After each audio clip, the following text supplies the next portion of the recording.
Have you ever wondered what it would feel like to stand at the foot of an ancient temple, the night air thick with smoke and the heavy rhythm of drums pounding through your chest? Imagine a sky so dark it seems endless, pierced only by the glow of torchlight flickering against massive stone walls. You are not alone. Thousands of people are gathered, their voices humming in unison, whispering prayers you do not understand. Prayers meant for gods whose names sound sharp, guttural, and hungry.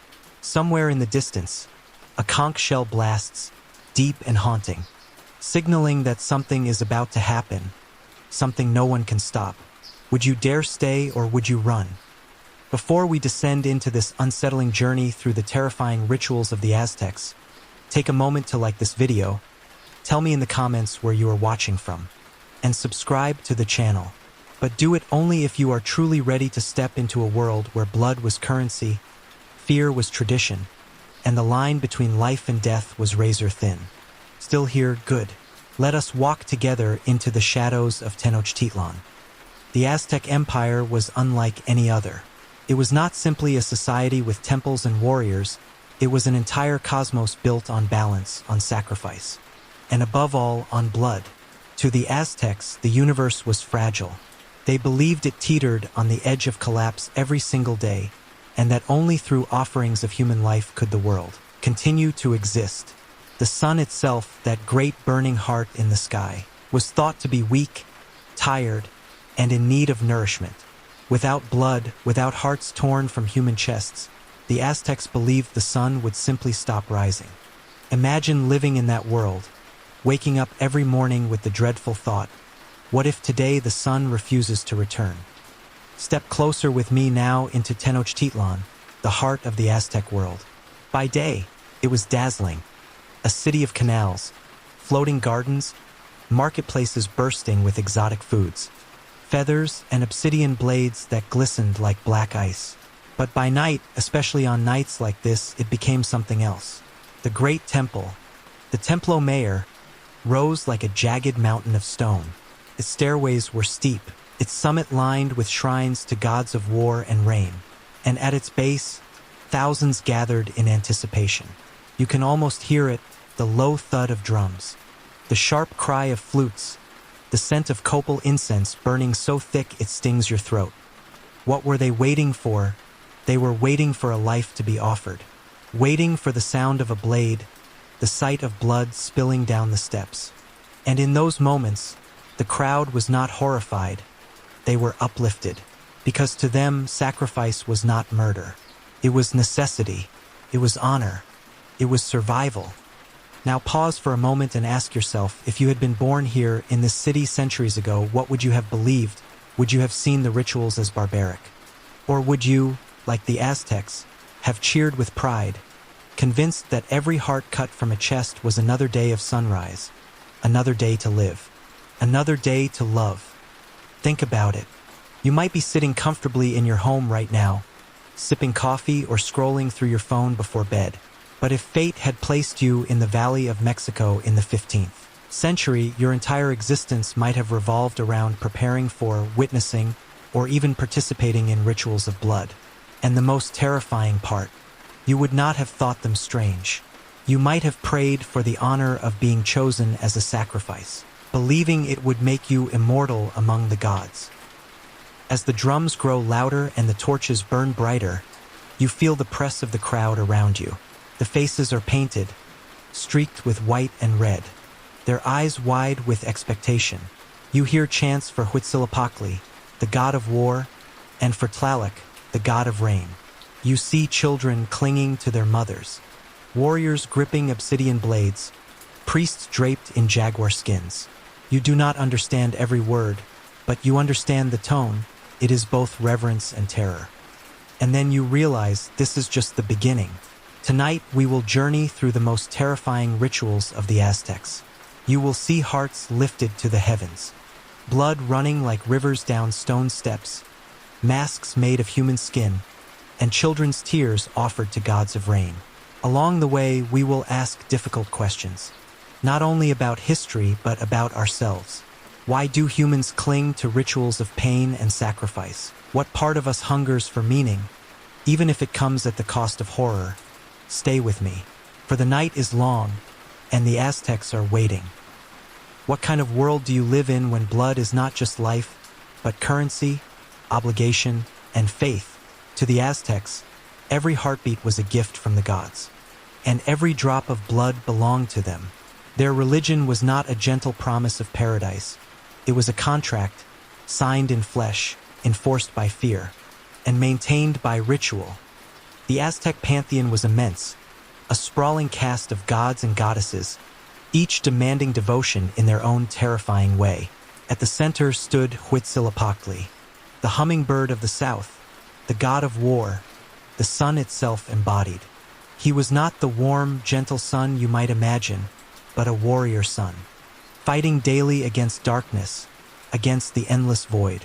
To keep him strong, the Aztecs believed he needed blood, hearts, and the cries of the dying. Without them, he would lose his battle, and the world would plunge into eternal night. Alongside him was Tlaloc, the god of rain, a figure both life-giving and cruel.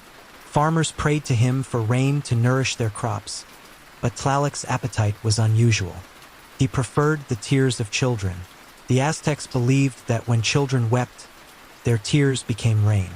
And so, ceremonies were arranged where children were chosen, adorned with flowers, comforted with promises that they would join the gods. But when the moment came, their tears were collected, cherished, and offered. Imagine the sound of dozens of children sobbing, their cries echoing through stone courtyards, believed not as tragedy, but as hope for survival. Then there was Totec, the flayed one, a god of agriculture, fertility, and rebirth. His rituals were some of the most horrifying. Victims were sacrificed and skinned, their bloody hides worn by priests who danced through the city as living embodiments of the god. To outsiders, this might sound monstrous, grotesque beyond reason. But to the Aztecs, it was a symbol of renewal, the old skin cast away, like seeds breaking free from husks, so that life could flourish again. The pantheon stretched further still, Tezcatlipoca, the god of night and sorcery. Quetzalcoatl, the feathered serpent, bringer of wisdom and wind. Coatlicue, the mother goddess draped in snakes. Each deity had their place, their festivals, their sacrifices, and each one demanded blood. Pause here and imagine yourself walking into an Aztec temple, the air heavy with incense, murals covering the walls. You see painted scenes of jaguars devouring men, of gods with serpent tongues and claws instead of hands. Every image whispers the same truth: life feeds death, and death feeds life. The Aztecs did not just believe this, they built their world upon it. But perhaps the most terrifying part was not just the gods, but the way ordinary people embraced them. Sacrifice was not something hidden or done in secret. It was public, celebrated, expected. Parents might offer their children without hesitation. Warriors fought not to kill but to capture. Knowing captives meant more sacrifices, more nourishment for the gods. Society itself revolved around this contract of blood.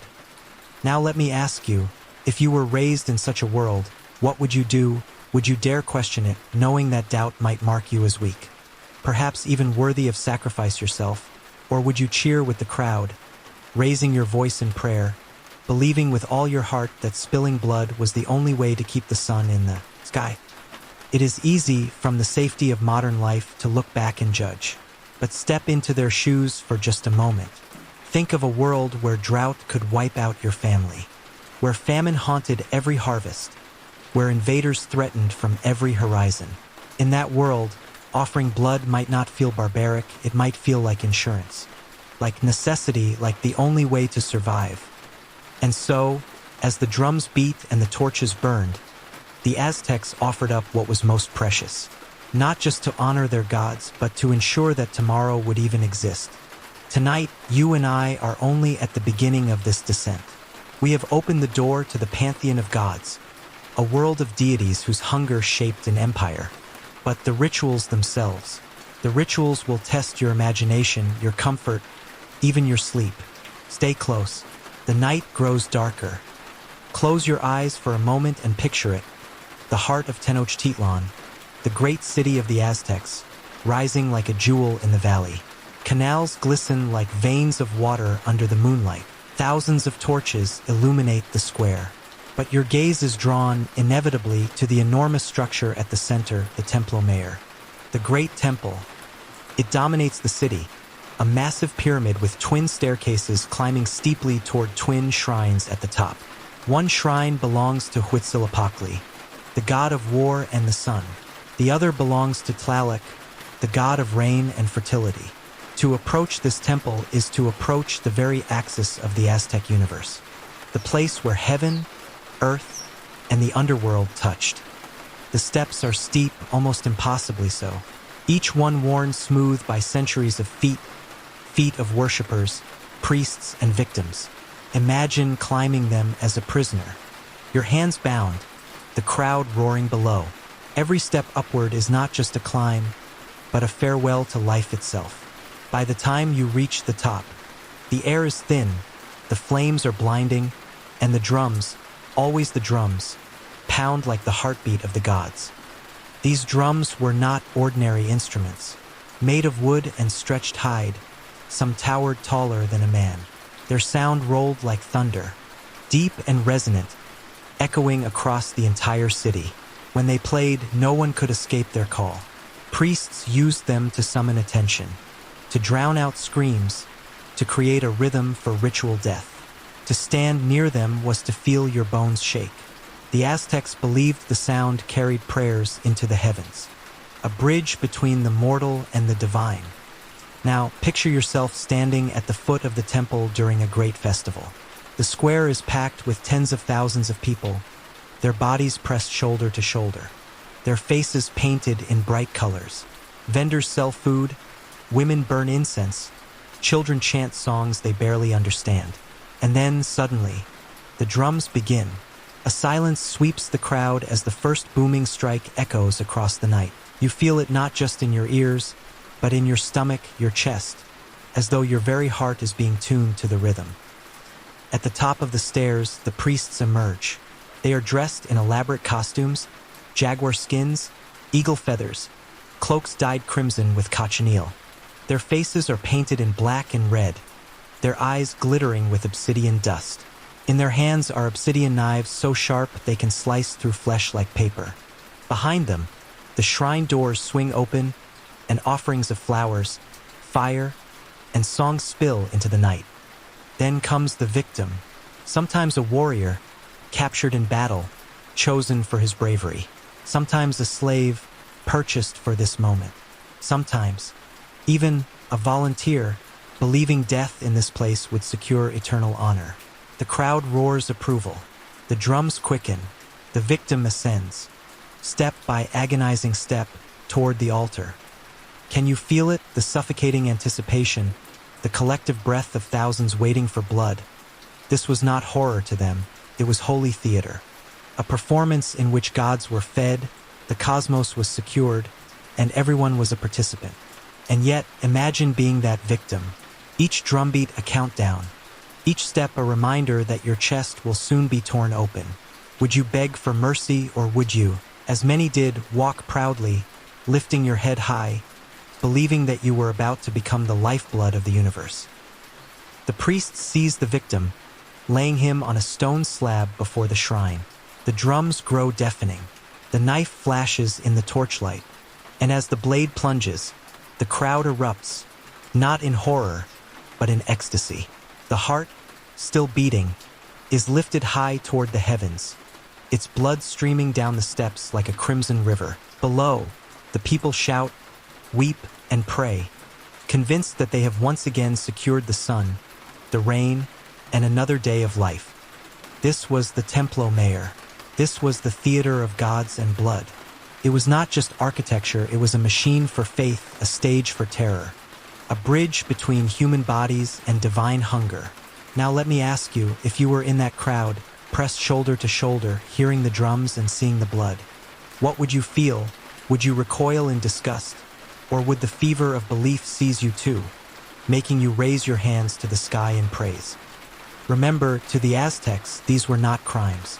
They were duties, Without them, the world itself might crumble. And so, every beat of the drum was not just music. It was a heartbeat of the cosmos, a reminder that as long as the temple stood, life itself would continue. There is perhaps no image more haunting, no ritual more infamous than the sacrifice of the heart. The Aztecs believed the heart was more than flesh. It was the very seat of life, the spark of the soul, the essence that connected a person to the gods. To offer the heart was to offer everything. Picture it now, the top of the great temple, torches blazing, obsidian blades gleaming. The victim, dragged or sometimes walking proudly, is laid on a stone altar. For priest seize his arms and legs, pinning him down. The fifth priest, the Tlenamakak, the fire priest, stands above, knife in hand. The drums thunder, the crowd roars.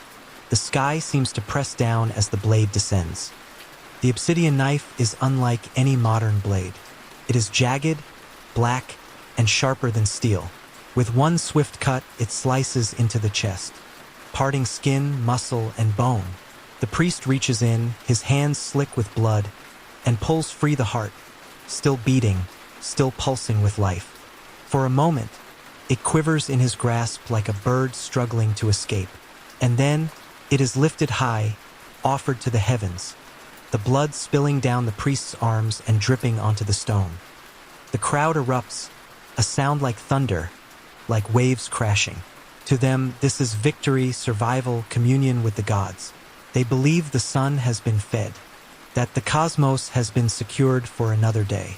The heart is placed into a sacred vessel, the body cast down the temple steps, tumbling lifelessly until it crashes at the base. There, it will be skinned, dismembered, sometimes even cooked for ritual cannibalism. Now pause. Imagine the silence that follows in your own mind. Imagine standing there, watching a man's life extinguished, his body reduced to an offering. What would you feel? Horror, revulsion, or would you, as an Aztec, have felt pride, gratitude, perhaps even envy that someone else had been chosen instead of you? This ritual was not rare. It was the heartbeat of Aztec religion. During great festivals, hundreds, even thousands of victims could be sacrificed in a single day. Spanish chroniclers wrote of rivers of blood flowing down the temple steps, of piles of bodies at the base, of air so thick with the smell of burning flesh and incense that newcomers could hardly breathe. Some of these accounts may have been exaggerated, but archaeology confirms enough to remind us that these horrors were real. And yet, for the Aztecs, this was not cruelty. It was balance. The gods had sacrificed themselves at the dawn of creation, giving their own blood to create the sun, the moon, and the world itself. Humans, in turn, were bound by obligation to return that gift. To deny sacrifice would be to betray the very order of existence. Think of it another way. In modern times, we make sacrifices too, not of blood, but of time, wealth, even health. We give parts of ourselves to keep society running. To the Aztecs, the equation was the same, only more literal, more visceral. Blood was the tax of existence. But let us not look away from the horror. Let us linger there at the altar. The victim's eyes roll back, his screams silenced by the roar of the crowd. The priest's arms are read up to the elbows. The heart beats its last against the night air, then falls still. The body, once full of motion and voice, is now limp, discarded, bouncing down the steps like a broken doll. Below, people rush forward, some to honor it, some to strip it, some to prepare it for further rites. Now, imagine it is you. Your back presses against cold stone, your limbs pinned by hands stronger than yours. Above you, a face painted in black and red stares down. Impassive. You feel the blade pierce, the sudden shock, the pressure in your chest, and then nothing. The question is not just whether you would be afraid, but whether, if you had lived your whole life in this world, you might actually have welcomed it. Because for many Aztecs, to be sacrificed was not just death, it was elevation. It meant becoming part of the cosmic cycle, a companion of the sun, a force of life itself. Warriors prayed to die this way, believing it was the greatest honor. Parents might encourage children to accept it, framing it not as tragedy but destiny. So when you think of this ritual, do not see only cruelty. See also devotion. See a people so convinced of their cosmic duty that they gave what was most precious, again and again, without hesitation. But ask yourself this: what would you choose if given the chance to live another day as a commoner, in fear of drought, famine, and war? Or to die on the altar, your heart lifted to the sky, remembered forever as food for the gods? The drums fade. The torches burn low. The blood stains the stone, dark and permanent, and the night goes on. If the sacrifice of the heart was the most intimate ritual of the Aztecs, then the Tzompantli, the Wall of Skulls, was their most public display of power. It was not enough for the Aztecs to kill in the name of their gods. They needed everyone, friends, enemies, strangers alike, to see, to remember, to tremble. The Tzompantli was no small thing. It was a massive wooden rack, stretching wider than a city street, filled with rows upon rows of human skulls. Skulls pierced by wooden stakes, strung together like beads, drying in the sun. Imagine walking into the sacred precinct of Tenochtitlan and seeing thousands of hollow eyes staring back at you, grinning in eternal silence. Spanish conquistadors described these racks with horror. Bernal Diaz del Castillo, one of Hernán Cortés's men, wrote of skulls so numerous they could hardly be counted. Some said there were tens of thousands. Archaeologists in Mexico City have uncovered remains of such racks, skulls stacked in towers, cemented with lime, their faces still frozen in expressions of fear, pain, or peace. The evidence is undeniable. The Aztecs displayed death as a monument. But why? To the Aztecs, the Tzompantli was more than spectacle. It was theology, politics, and psychology all at once. It was proof that the gods were fed, that the priests had done their duty. It was proof that the empire was strong, able to capture and sacrifice countless enemies. And it was proof to the people that they lived under divine protection as long as the skulls kept piling up. Now imagine being a traveler from a distant land, perhaps a merchant from a neighboring city. You approach Tenochtitlan with goods to sell. And as you enter, you are greeted not by markets or music, but by this wall of skulls. What message would you take? Would you see it as madness? Or would you see it as absolute power, a warning that resistance was futile? The Tzompantli also played a role in festivals. During great rituals, new skulls would be added, freshly taken from sacrifices. The crowd would cheer as the priest carried the severed head, pierced it with a stake, and slid it into place among the others. The blood would drip onto older bones, mixing the fresh with the ancient, weaving the present into the past. Try to hear it, the rattle of bone against bone as skulls clattered together in the wind, the smell of rot in the heat, the flies buzzing, the whiteness of bone gleaming against the red-painted temples. It was not hidden. It was not shameful. It was glory, naked and undeniable. And yet, there was also artistry. Skulls were sometimes carved into stone reliefs, whole walls decorated with endless faces. These were not crude trophies. They were sacred symbols. To the Aztecs, the skull was not merely a reminder of death. It was a reminder of life, of the cycle of existence. Death fed life, life fed death, and the skull was its eternal icon. But let us not soften the truth. This was also terror. The Tzompantli was psychological warfare. To neighboring tribes, it shouted, "This is what awaits you if you resist us." To the people, it whispered, "This is what sustains your world. Do not falter." Every skull was a sermon, a lesson, a warning. Now imagine standing before it at night. The moon casts shadows across the empty sockets. The wind moans through the racks. You swear you can hear whispers from the dead, thousands of voices murmuring at once. Do they curse? Do they pray? Or do they laugh at your fear? Some skulls belonged to warriors captured and honored. Others were children, women, slaves, proof that no one was beyond the reach of the gods. Each face had once belonged to someone who laughed, loved, dreamed. Now they were all equal, stripped of flesh, reduced to bone, fused into a wall that declared the supremacy of gods and empire. The Tzompantli was not only about the past, it was about the future. Every skull was a promise that the cycle would continue, that the gods would remain fed. that the sun would rise tomorrow. And so the Aztecs kept building, row upon row, until the racks groaned under the weight of death. So tell me, if you stood before that wall, staring into the eyes of thousands who came before you, what would you feel? Would you be sick with dread? Or would you feel strangely comforted, believing, as the Aztecs did, that death was not an ending but a continuation, a reminder that one day, your skull too might join the wall, gazing forever into eternity? The drums beat, the torches flicker, the skulls rattle in the wind, and the night carries on.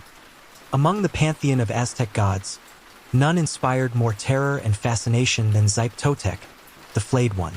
His very name carried with it an image of horror, a god draped not in feathers, not in gold, but in the freshly peeled skin of human victims. And yet, to the Aztecs, he was not only terrifying. He was essential. He represented renewal, rebirth, and the eternal cycle of life. Xipe-Totec was the god of agriculture, spring, and fertility. Just as seeds shed their husks to sprout into life, Xipe-Totec shed his skin. His rituals were meant to mirror this cycle, ensuring that the earth remained fertile and crops would grow. But the way this was enacted was far from symbolic. It was gruesomely literal. Imagine the festival of Tlacaxepulisli, one of the grandest celebrations in his honor. It took place in early spring, when farmers sowed their fields and the people prayed for renewal. Prisoners of war were selected, often warriors captured in battle, chosen for their strength and bravery. To the Aztecs, their blood and skin were worthy gifts to the god who made life possible. The victims were first forced to fight in ritual combat, armed with wooden swords edged with feathers, against fully armed Aztec warriors. It was theater, no chance of victory, no chance of survival. Once defeated, they were dragged to the altar, their throats cut, and their skins carefully removed by priests trained in the grim art. And then came the most disturbing part: those skins were worn.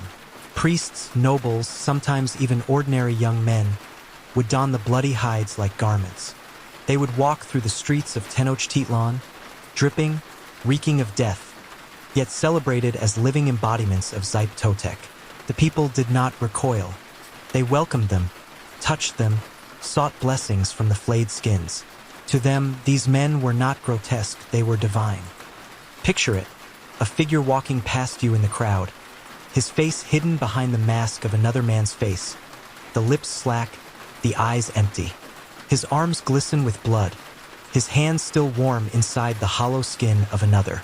The air is thick with the coppery smell of blood and the sweet smoke of incense. Children laugh and point, women bow, warriors cheer. You want to run, but the crowd surges forward, eager to brush against the flayed one, eager to touch life renewed. The skins were worn for days, sometimes weeks, until they rotted away, the stench overwhelming. When the time came, they were buried, returning to the earth, completing the cycle. Life, death, decay, rebirth, it was all embodied in this one ritual. Now stop for a moment and ask yourself, if you lived in that world, would you see horror or would you see hope? To us, the thought of wearing another skin is madness. But to the Aztecs, it was the promise of spring, the assurance of harvest, the guarantee that the earth itself had been renewed. The Spanish were horrified when they witnessed these rites. Chroniclers wrote of entire neighborhoods filled with the flayed, blood dripping into the streets. They could not comprehend how such acts could be anything but evil.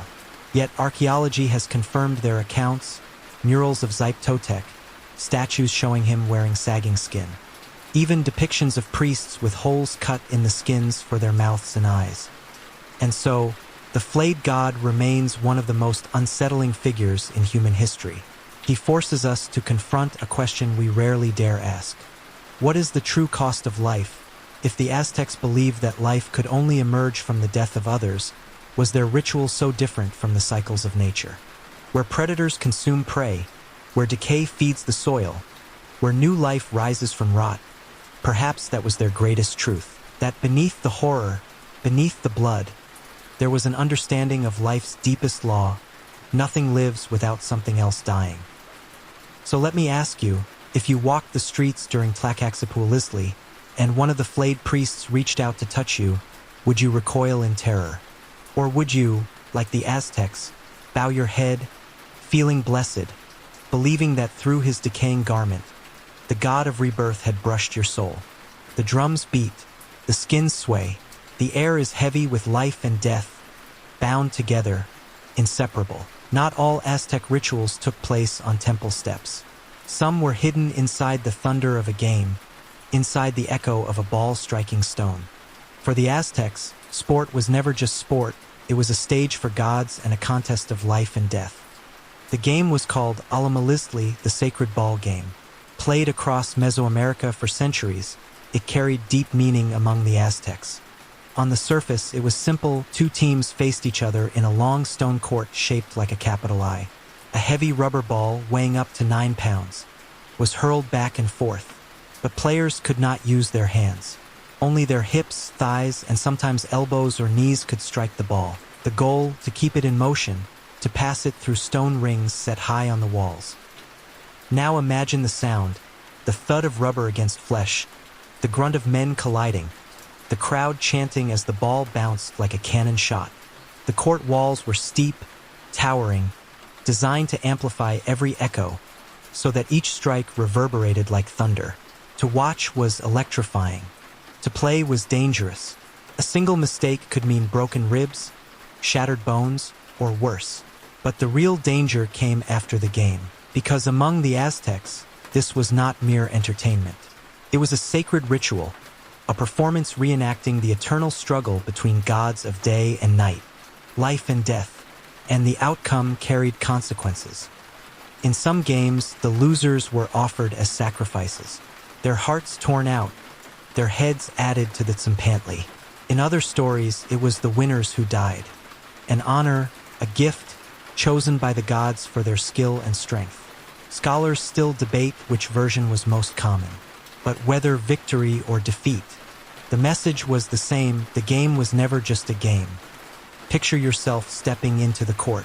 The crowd roars above, thousands leaning over the walls, their painted faces eager for blood. The sun beats down. Your body is bruised from the rubber ball slamming into your side. Every breath is fire, every movement agony. And you know that no matter how the game ends, death may be waiting at the final whistle. Would you still play with all your strength, or would you pray to lose or to win, depending on what fate meant on that day? The symbolism ran deep. To the Aztecs, the ball represented the sun, endlessly moving across the sky. The struggle to control it was the struggle of the gods themselves. A reenactment of cosmic battles fought at the dawn of time. Every strike, every pass was both sport and prayer. When the ball soared through the stone ring, the crowd erupted as though the cosmos itself had been reborn. But there was more. Captives of war were often forced to play, their fates sealed before they even stepped onto the court. For them, the game was a cruel prelude, a dance before execution. The crowd cheered not only the sport but the knowledge that soon, the ball player's blood would feed the gods. Now, imagine sitting in the stands, your friends and family beside you. The ball slams against the wall, players dive, sweat and blood mingle on the court. And when the game ends, the losing team, or perhaps the winning one, is seized by priests, dragged to the temple and sacrificed before your eyes. The line between sport and death blurs until you can no longer tell where the game ends and ritual begins. To the Aztecs, this was not cruelty, it was beauty. The ball game was the cosmos in miniature, a reminder that life itself was a contest. And death was always the prize. So, if you had been born in that world, would you have cheered the game with excitement, knowing it led to sacrifice? Or would you have felt a chill each time the ball struck, each time the players tumbled, wondering who among them would live to see the night? The court still echoes today, ruins of stone where rubber once flew, where crowds once screamed, where life and death collided with every strike. Stand there, and you can almost hear it, the thud of the ball, the roar of the crowd, the final cry of the condemned. The game ends, the drums begin, and the gods are waiting. If the rituals of the Aztecs were rivers of blood, then the festival of Tlacaxipulistli was their flood, held each spring in honor of Xipe-Totec, the flayed god. It was not one night, Not one sacrifice, but weeks of spectacle, terror, and devotion. The name itself means the flaying of men, and that is exactly what it was. Captured warriors, slaves, and chosen victims were sacrificed, their skins removed and worn by priests who became walking images of Totec. The festival was not only about death, it was about transformation, about the renewal of life through the shedding of flesh. Picture Tenochtitlan during this time. The streets are alive with color, bright banners, flowers, music, and chanting. The air is thick with incense and smoke. But beneath the celebration lies something darker. At the center of every plaza, on every temple step, victims are brought forward. Their throats are cut, their skins peeled away. The bloody garments are donned by priests who stride into the crowds, dripping, grotesque, but hailed as sacred. The festival lasted 20 days. 20 days of ritual combat, sacrifice, and parading the flayed. It began with warriors forced into combat. Captured prisoners were given wooden swords with feathered edges, useless against the obsidian blades of their opponents. They fought, hopeless but proud, until they fell. Their blood soaked the earth, their bodies prepared for flaying. And then came the parades. Imagine walking through the marketplace and seeing dozens of men covered in sagging skins, their faces hidden behind the empty expressions of the dead. The hides began to rot within days, their stench overwhelming. But the people pressed forward to touch them, believing blessings flowed from the decaying flesh. Children laughed, women sang, men raised their fists in salute. Horror and holiness became one. The flayed priests were called Exipla, representatives of the god himself. When they touched someone, it was said to transfer divine power. Crops would grow, sickness would be healed, families would be blessed. To be touched by the flayed one was to be touched by Totec himself. At night, feasts were held. The bodies of the sacrificed sometimes were cooked and eaten in ritual cannibalism. The flesh of warriors was considered sacred, a way to internalize their strength and offer thanks to the gods. This was not common hunger, it was holy consumption. Now pause and think. For 20 days, the city lived in this dual reality. On one side, festival music, laughter, dance. On the other, blood, death, decay. Can you imagine walking through the streets, trying to celebrate while the stench of rotting skins fills your nose, while the sound of drums mixes with the cries of the dying? The Spanish were horrified when they witnessed Tlacaxipulistli. They called it barbarism beyond measure. And yet, archaeology confirms its scope. Murals, carvings, and written codices all depict the flayed, their skins painted in bright yellow to symbolize new life. To the Aztecs, this was not madness. It was the turning of the season, the guarantee that crops would flourish, that rain would fall, that life would continue. Would you, if you lived in that time, see it as madness, or would you, like the Aztecs, wait eagerly each spring for the festival, knowing that without it, the earth might go barren, the gods might grow silent, and your children might starve? Think carefully, because the truth is unsettling. Belief changes everything. To them, Tlacaxipulistli was not horror, it was hope. And so, for 20 days each spring, Tenochtitlan became a theater of rebirth.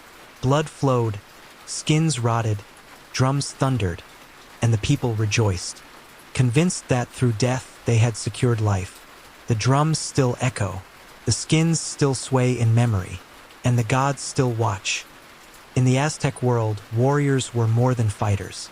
They were hunters of men, collectors of captives, the very lifeblood of sacrifice. Among them, none were more feared or revered than the Jaguar warriors and the Eagle warriors, elite orders whose duty was not to kill, but to capture. The Aztecs did not wage war the way other empires did. For them, war was not only about territory or wealth, it was about feeding the gods. Victories were measured not in land seized, but in prisoners taken. And so, the greatest warriors were those who could subdue enemies alive, dragging them back to Tenochtitlan to climb the steps of the temple. The Jaguar warriors dressed in the spotted skins of jaguars, their helmets carved into snarling feline heads, their bodies painted in black. They moved with ferocity, striking fear into the hearts of enemies. The eagle warriors wore helmets shaped like the heads of eagles, their cloaks adorned with feathers, their bodies painted in bright colors to resemble the rising sun. Together, they represented night and day, earth and sky, opposites united in service of the gods. Imagine facing them in battle. The jaguar charges, claws of obsidian glinting. The eagle swoops, spear raised high. Around them, the air is filled with the sound of drums and conch shells. The battle as much ritual as combat. And as you raise your weapon to defend yourself, you realize their goal is not to kill you. It is to take you alive. For a captured warrior, fate was sealed. You would be paraded back to Tenochtitlan, honored as a worthy opponent, and then sacrificed to the gods. Death on the battlefield might have been swift, but to fall into the hands of the jaguar or eagle warriors meant a slower march toward the altar, toward the obsidian knife, toward eternity. The training to become one of these warriors was brutal. Boys were raised in military schools called telpakali, where they learned discipline, combat, and devotion to the gods. Capturing enemies was the highest honor. With each prisoner taken, a warrior rose in rank, his clothing becoming more elaborate, his rights within society greater. To capture 4 enemies was to achieve true warrior status, to dine with nobles, to drink pulque, to wear the costume of jaguar or eagle. Pause for a moment. Think of the difference. In many cultures, warriors were praised for the number of enemies they killed. But in Aztec society, it was the opposite. Killing robbed the gods of their nourishment. Capturing gave the gods new hearts, new blood. The greatest killer was nothing compared to the greatest captor. And so, battles were often staged, known as flower wars, conflicts not to destroy, but to provide captives for sacrifice. Jaguar and eagle warriors excelled in these wars, prowling the battlefield, seeking out the bravest opponents to seize. Each capture was not just a victory for the warrior, it was a promise of survival for the entire world. Now imagine yourself as one of them. You crouch low, the jaguar skin tight across your shoulders, the crowd roaring as you stalk an enemy. You leap, wrestle him to the ground, bind his hands. The crowd erupts. Tomorrow, his heart will be raised to the sun, and you will stand taller in the eyes of your people. Would you feel guilt or would you feel pride, knowing that through him you have fed the gods and secured the dawn? The eagle warriors, too, carried heavy symbolism. As eagles soared high above the earth, so did these warriors represent the heavens, the sun itself. They fought with the same devotion, the same hunger for captives. When they marched, feathers glistened in the light, a dazzling display of power and faith. To be chosen as an eagle warrior was to embody the rising sun, the eternal promise of life renewed. But for their enemies, they were nightmares. To hear the jaguar's growl in the dark, or to see the eagle's feathers glint in the dawn, was to know that capture and sacrifice was near. The Spanish, when they faced these warriors, were astonished. They wrote of the bravery and ferocity of the jaguar and eagle orders, comparing them to knights of Europe. But they also feared them, for they knew these men did not fight only for victory. They fought to feed their gods, to turn every battle into a ritual. So I ask you, if you stood on the battlefield and saw the jaguar advancing, the eagle swooping, would you fight harder, knowing death awaited? Or would you surrender, knowing capture meant not dishonor, but a place in the theater of the gods? The jaguar roars, the eagle screams, and the battlefield becomes a temple. If the sacrifices of warriors spoke of honor and strength, the sacrifices to Tlaloc, the god of rain, spoke of desperation. For what could be more precious than a child? And yet, in the Aztec world, the tears of children were believed to be the very rain that nourished the earth. Tlaloc was a complicated god, life-giving and cruel, generous and merciless. He controlled the rains, the storms, the floods. Without him, crops withered, famine followed, and people starved. To win his favor, the Aztecs offered him what they believed he desired most, the tears of children. The rituals were most often performed at the beginning of the rainy season. Priests would select children, sometimes slaves purchased for the occasion. Sometimes the children of noble families, chosen for their purity. They were dressed in fine garments, adorned with flowers and feathers, treated with gentleness. But all of it was preparation for the moment of sacrifice. The children were taken to mountain shrines, caves, or the great temple itself, places associated with water and fertility. Along the way, the priests did everything they could to make them cry, pinching, frightening, even tearing out fingernails. The tears were sacred. The more the children wept, the better the harvest would be. Their sobs were not seen as suffering, but as blessings. Each drop of salt water transformed into raindrops for the fields. Now imagine standing there, among the crowd, as a child is led forward. His face is streaked with tears, his body trembling. He clutches a flower in his small hands, not fully understanding. The drums beat slowly, softly, like distant thunder. The priest raises his obsidian knife, and in an instant the child is gone. His heart is offered, his body buried in the earth, as if planted like a seed to bring forth rain. It is almost unbearable to picture. And yet, for the Aztecs, this was not cruelty. It was survival. Drought meant death for all. A single child's sacrifice might mean food for thousands. It was, in their eyes, a necessary exchange, a tragic but holy bargain. Archaeologists have uncovered the remains of these children. At the Great Temple in Mexico City, excavations revealed the skeletons of boys and girls buried with offerings of shells, miniature water jugs, and figurines of Tlaloc. Their bones bear marks of ritual, their graves clustered around water shrines. The evidence is chillingly clear. The Aztecs truly gave their children to the god of rain. The Spanish chroniclers were horrified. They wrote of entire groups of children sacrificed during years of drought, their cries echoing like rainstorms across the city. And while some accounts may exaggerate, the truth remains undeniable. Children were among the most sacred offerings to Tlaloc. Pause for a moment and ask yourself, what would you do if you were a parent in that world? If famine threatened your entire community? If your people believed that only through sacrifice could the rains return, would you offer your child? Could you watch them cry, knowing their tears would feed the clouds? Or would you cling to them, risking not only your own shame but the wrath of gods and the hunger of your neighbors?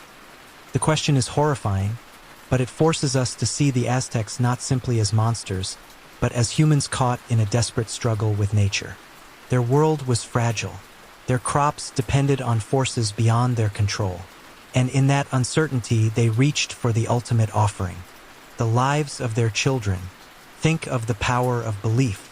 To the Aztecs, these children were not victims. They were heroes, martyrs, seeds planted in the soil of faith.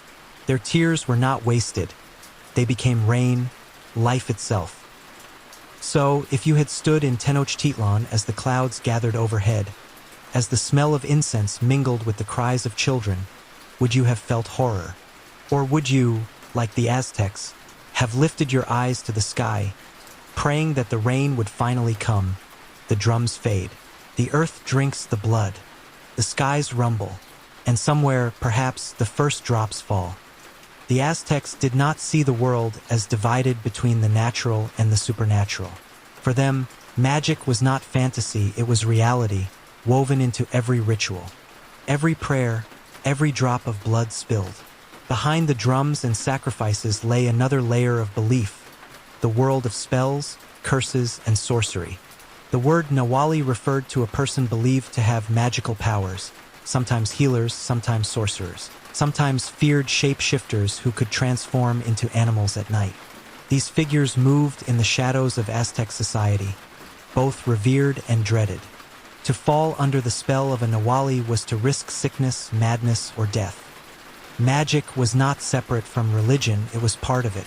Priests were magicians as much as holy men. Their rituals a blend of faith and spell work. They used chants, powders, herbs, and the blood of sacrifices to call upon gods, to heal or to curse.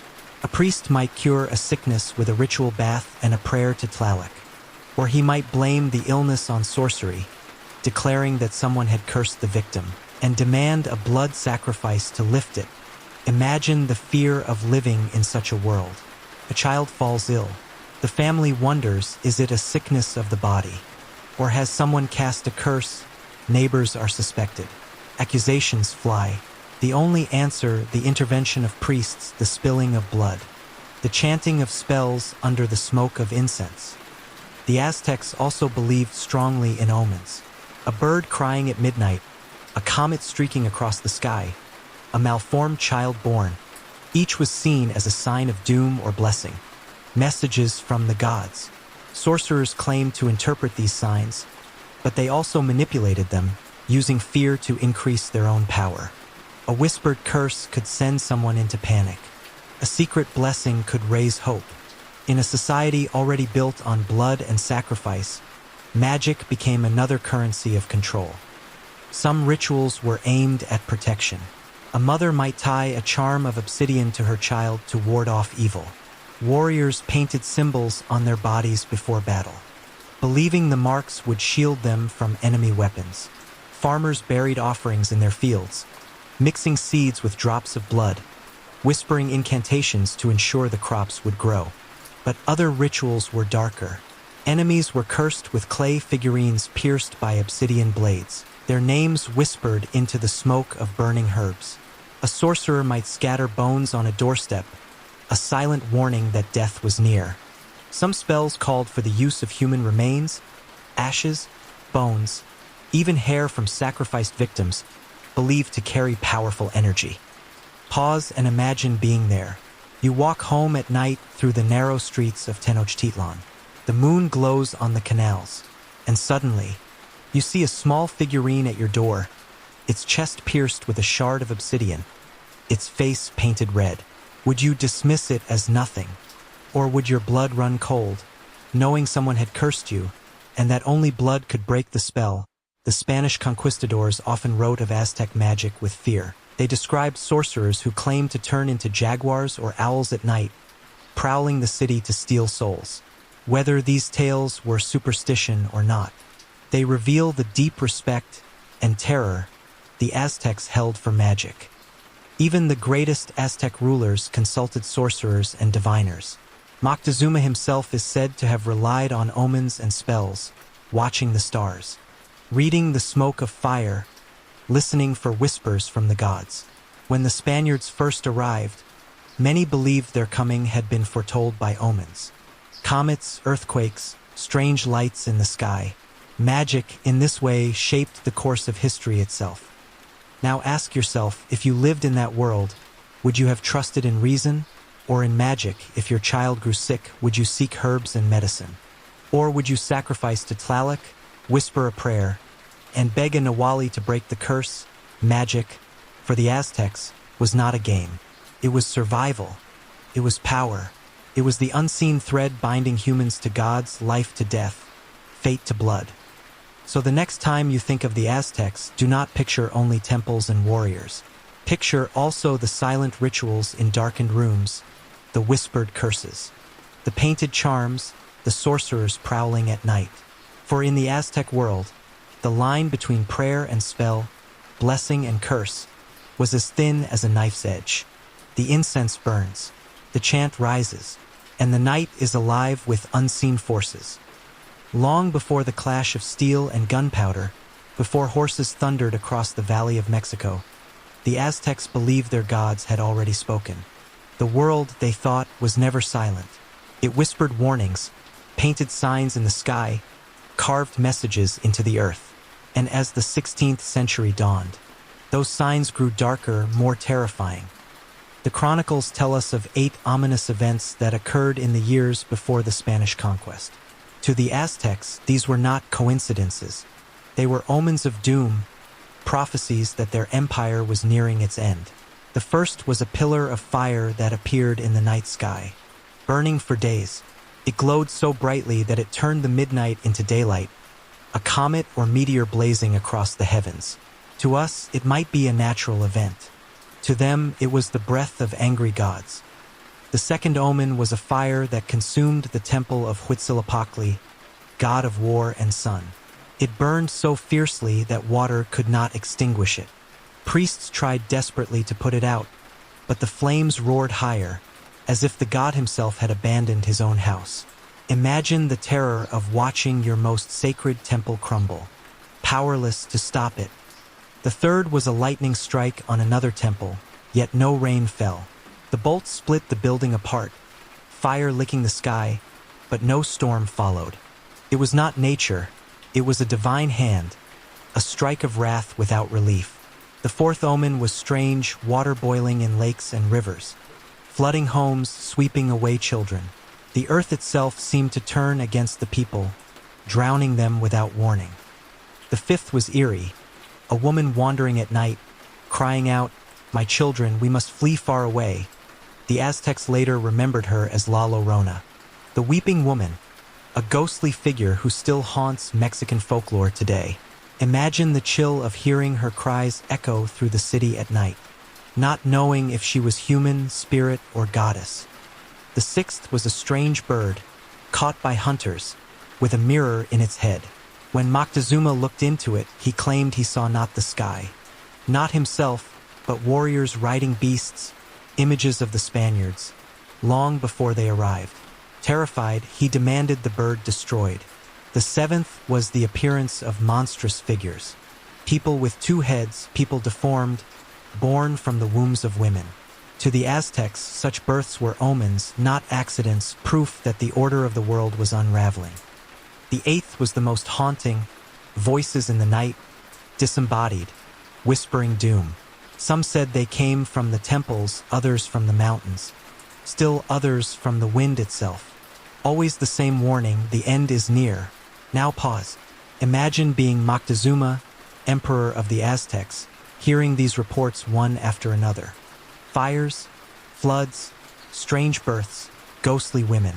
Would you feel confident, or would you feel cursed, as though the gods themselves were preparing to abandon you? When the Spaniards finally arrived, with their guns and horses, many Aztecs believed they were not men at all, but the fulfillment of these omens. Some thought Cortez was Quetzalcoatl returned, the feathered serpent god, come to reclaim his land.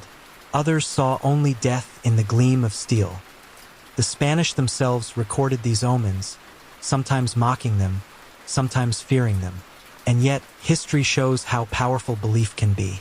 The Aztecs, already shaken by signs of doom, may have hesitated, doubted, even surrendered in spirit before the first battle began. So I ask you, if your world gave you such warnings, if the sky burned, the earth boiled, spirits cried at night, would you dismiss them as superstition? Or would you, like the Aztecs, feel dread rising in your bones, certain that no matter what you did, the end was already written, the comets fade, the temples lie in ash, the cries of the weeping woman echo still, and the night whispers, doom is coming. To the Aztecs, sacrifice did not always end on the temple steps. Sometimes it continued at the dinner table. For in their world, eating human flesh was not savagery. It was sanctity. The Spanish chroniclers were horrified when they first learned of it. Bernal Diaz del Castillo, soldier of Cortez, described banquets where the flesh of sacrificed warriors was stewed with maize, flavored with herbs, and served in bowls. But to the Aztecs, this was not simple cannibalism. It was communion with the gods, a way of consuming the sacred essence of those who had been offered. The practice was especially tied to the Xiptla, living representatives of the gods. When a captive was chosen to impersonate a deity, he lived as that god for months, treated with honor, dressed in fine clothing, worshipped. When the day of sacrifice came, his heart was offered, his body flayed or dismembered, and then parts of his flesh were distributed, cooked, and eaten in ritual feasts. Pause and think, this was not hunger. The Aztecs had maize, beans, squash, turkeys, and fish. They did not need flesh to survive. Instead, they believed that by eating the body of a god's representative, they were literally taking divinity into themselves. The muscles of the sacrificed became strength for warriors. The heart's flesh became courage. The very essence of the gods was swallowed, digested, reborn in the bodies of the living. Now imagine sitting in such a feast. The air is thick with smoke from cooking fires. Priests ladle stew into clay bowls. You raise it to your lips, knowing the meat inside was once a man, a warrior, a chosen vessel of the divine. Would you gag or would you feel awe, believing that with each bite you grew closer to the gods? This practice shocked the Spaniards, who called it barbaric beyond belief. But some modern scholars have argued that it was more symbolic, perhaps even exaggerated in colonial accounts. Still, archaeology confirms human bones in cooking pits, cut and burned as though prepared for meals. Whether rare or common, it was real enough to haunt history. For the Aztecs, the line between food and faith blurred. Just as Christians in Europe consumed bread and wine as the body and blood of Christ, the Aztecs consumed flesh as the body of their gods. Different symbols, different rituals, but a similar hunger for communion. The feasts also carried political meaning. Flesh was shared among nobles and warriors, reinforcing hierarchies. To be given a piece of the god's body was an honor, proof of your standing in society. Ordinary people rarely tasted it. For them, the sight alone was enough, a reminder that gods lived not only in temples, but in the very flesh of men. The symbolism ran deep. Eating was transformation. To consume was to absorb. Flesh became faith, body became spirit. The Aztecs did not see horror in the act. They saw holiness. But ask yourself this, if you lived in that world, would you have accepted the bowl, tasted the stew, felt the warmth of sacred flesh on your tongue? Or would you have recoiled, sickened, even as your family and friends raised their bowls in reverence? The Spanish recoiled.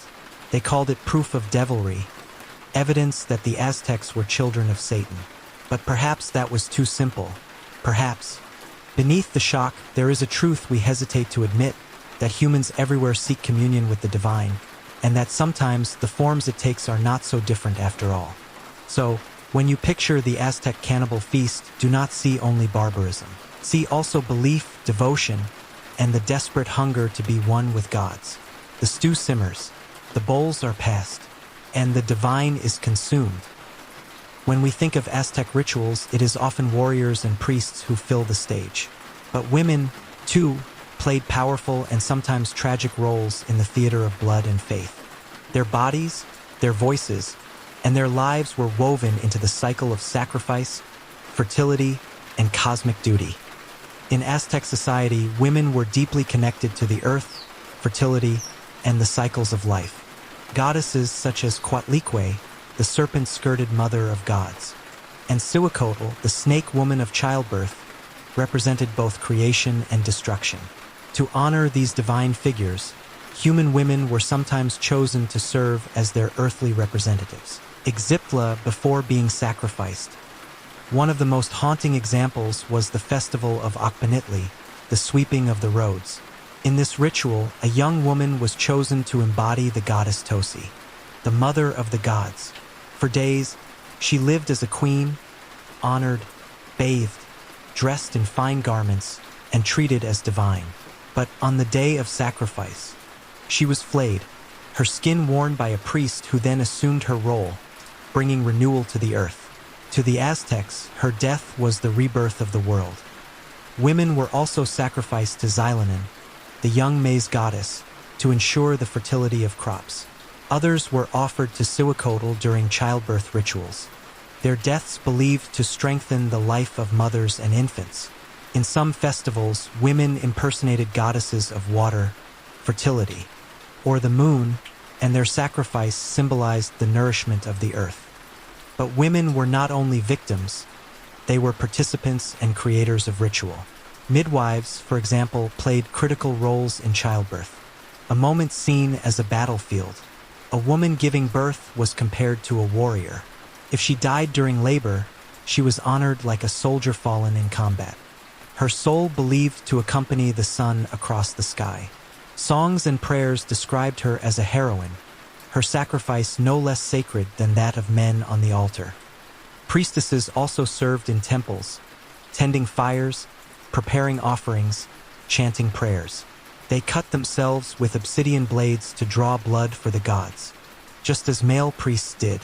Some acted as diviners, interpreting omens, reading the stars, or channeling the voices of goddesses in trances.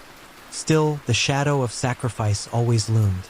During certain festivals, women captives were chosen to die in place of goddesses. Their bodies became symbols of life's fragility, their deaths reminders that fertility and mortality were inseparable.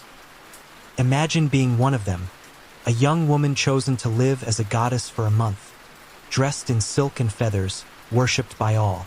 Every eye follows you, every hand offers gifts, and yet, deep down, you know the truth that your beauty, your honor, your divinity will end on the altar, your blood spilled, your skin worn by another. Would you embrace the role, believing you were serving the gods, or would you tremble, knowing that your days of glory were only a prelude to death? The Spanish chroniclers often overlooked the role of women, focusing instead on warriors and kings. But archaeology and codices show their presence everywhere. In statues, carvings, and records of festivals, women were not silent bystanders. They were voices, vessels, and sacrifices, their fates intertwined with the gods just as tightly as men's. So when you think of Aztec rituals, remember the women. Remember the mothers who risked their lives in childbirth, honored as warriors. Remember the priestesses who bled for the gods. Remember the young women crowned as goddesses, only to die as offerings. Their role was not small. It was immense, essential, and unforgettable. The drums beat, the songs rise, and among them, the voices of women echo, strong and sorrowful, forever part of the Aztec story. For the Aztecs, time was not a straight line. It was a circle, a wheel turning endlessly, marked by cycles of birth, death, and rebirth. And at the center of this wheel stood their sacred calendars, the heartbeat of ritual, the clock that told them when to sow, when to fight, and when to sacrifice. There were two main calendars. The first was the Zayapawali, the solar calendar of 365 days, divided into 18 months of 20 days each, plus 5 nameless days of ill omen. This was the calendar of agriculture, of planting and harvest, of festivals tied to the earth. The second was the Tanalpwali, the ritual calendar of 260 days, used to divine fate and determine the proper times for ceremonies. Together, they formed a great cosmic cycle, aligning every 52 years in what was called the binding of the years. The Tanalpwali was perhaps the most mysterious. It was made up of 20 day signs, such as jaguar, reed, house, and flint, combined with numbers from 1 to 13. Each day carried its own meaning, its own destiny, determined by the gods who ruled it. Priests studied these signs, casting lots, reading omens, and declaring which days were favorable for marriage, travel, war, or sacrifice. Imagine living under such a system. Every action in your life, when to cut your hair, when to marry, when to name your child, depended on the calendar. You were not born simply on a date. You were born under a sign, a destiny that shaped who you were. If you were born on the day of Jaguar, you might be destined for war. If on the day of water, your life might be tied to floods or fertility. No step was taken without consulting the wheel of time. And sacrifice, above all, was ruled by this calendar. Priests decreed that certain gods must be fed on certain days. The great festivals, Tlacaxiphualisli, Akpanitli, Panquetzalisli, were not chosen at random. They fell according to the sacred order, ensuring that the gods received their nourishment exactly when it was needed to keep the cosmos turning. Now imagine the tension of those final 5 days of the Zayapawali, called the Nemantemi. They were nameless, unlucky, a time of fear. People avoided work, refrained from washing, even kept fires dim, terrified that disaster might strike. It was believed that during these days the boundaries between worlds thinned, and the gods might unleash chaos. Only when the new year began could people breathe again, celebrating with fire and renewal.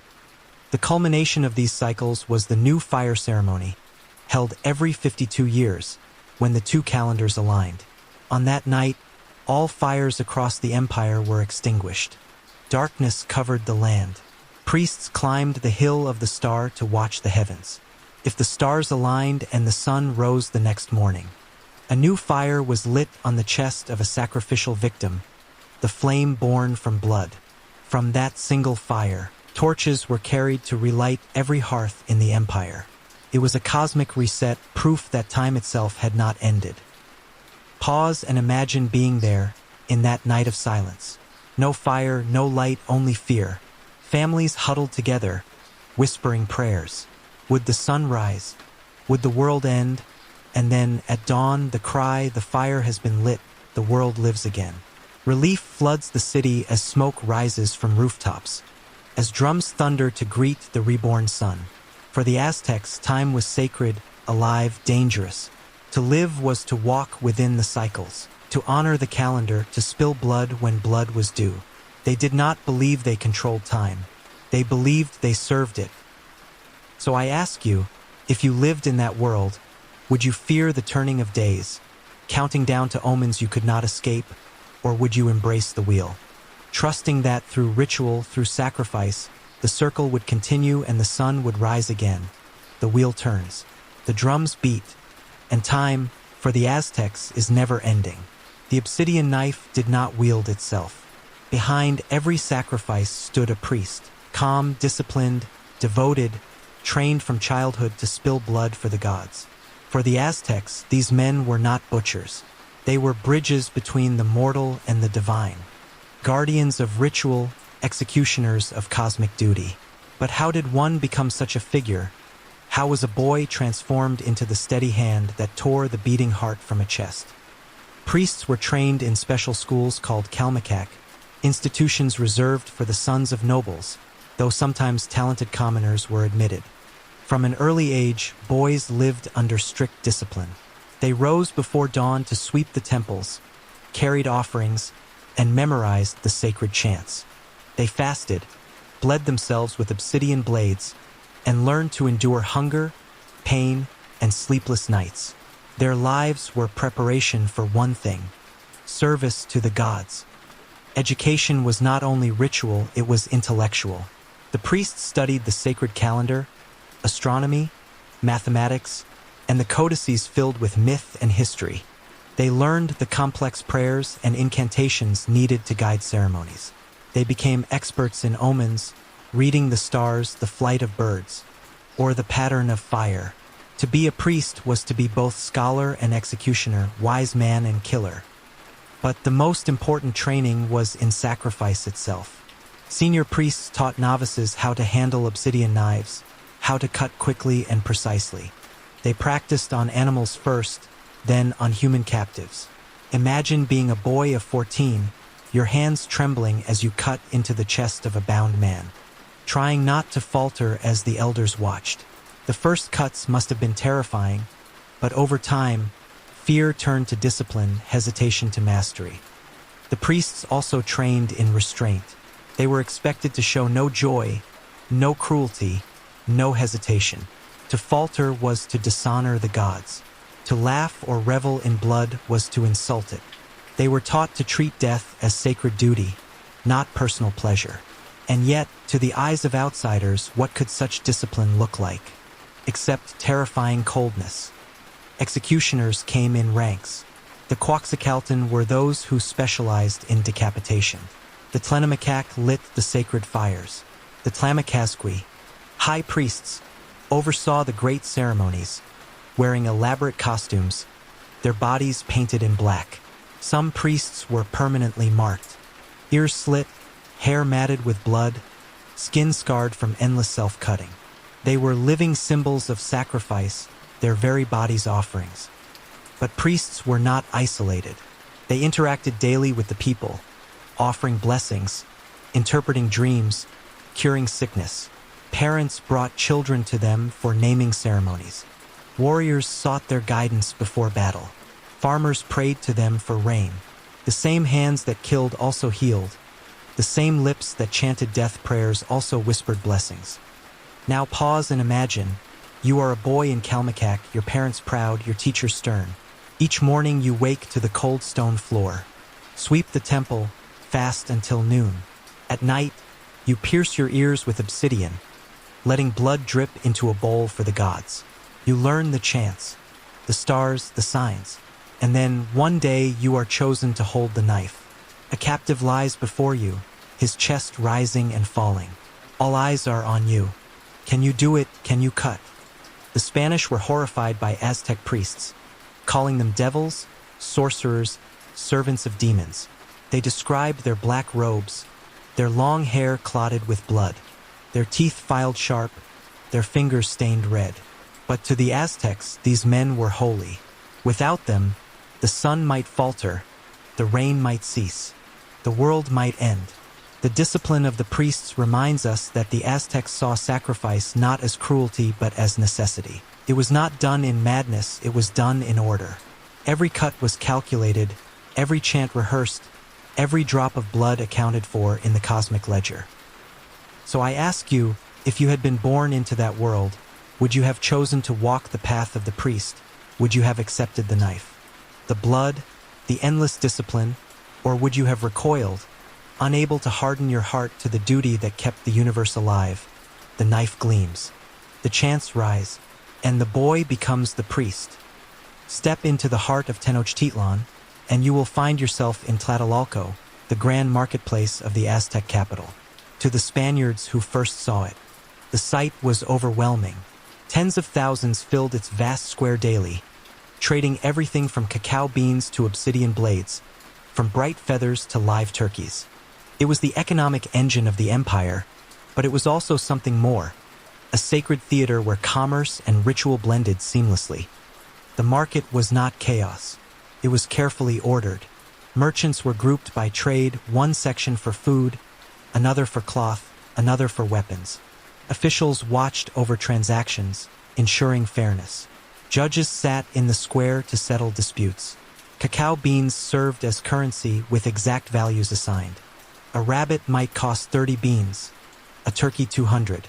But beneath the hum of commerce, the sacred pulsed. At the heart of the marketplace stood shrines and altars. Offerings were made before trade began, prayers whispered for luck and profit. Merchants did not see their work as separate from religion. Selling maize was not just business, it was participation in the cycle of life, blessed by the gods. Even haggling, even weighing cacao beans, carried ritual meaning, for prosperity was thought to flow from divine favor. And then there were the Paktika, the long-distance merchants. They were more than traders, they were spies, ambassadors, priests in disguise. They traveled across Mesoamerica, carrying obsidian, jade, and feathered cloaks, but also carrying news, secrets, and even rituals. Some Paktika had their own temples, worshipped their own patron gods, and performed sacrifices to ensure safe journeys. To the Aztecs, wealth itself was sacred, earned through danger, blessed by blood. The marketplace also became a stage for ritual sacrifice. On festival days, victims were paraded through the square, their blood spilled to bless trade and ensure prosperity. Imagine buying maize or cloth while, in the center of the plaza, a priest raises a beating heart to the sun. The crowd does not scatter. They cheer, convinced that business, like harvest, needed blood to flourish. The Spaniards were astonished by the size and order of Tlatelolco. Bernal Diaz wrote that no market in Spain could match its scale or sophistication. And yet, he also recorded the horror of seeing sacrifice in the very heart of commerce.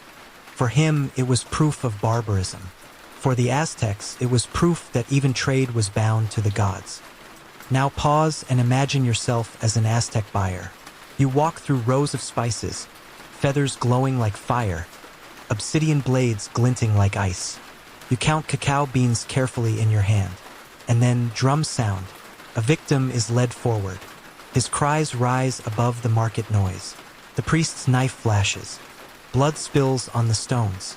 Do you recoil or do you bow your head, knowing the sacrifice has blessed your purchase? That the gods have approved the exchange, the market was not separate from ritual, it was part of it.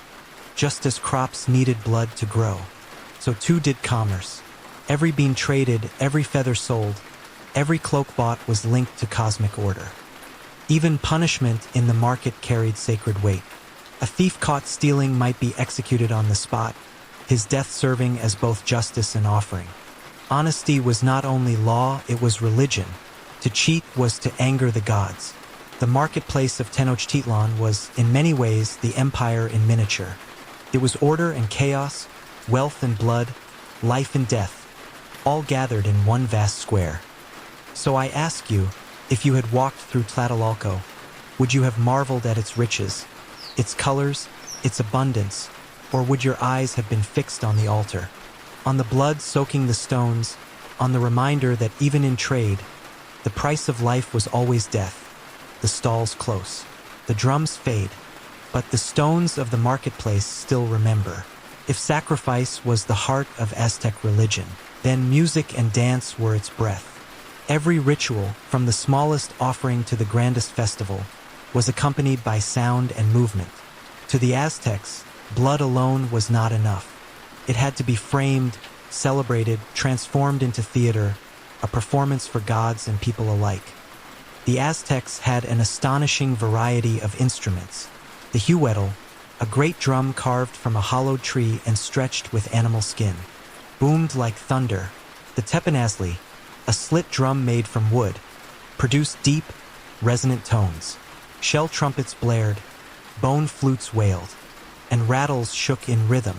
The soundscape of sacrifice was overwhelming, a wall of rhythm and melody that filled the temples and plazas.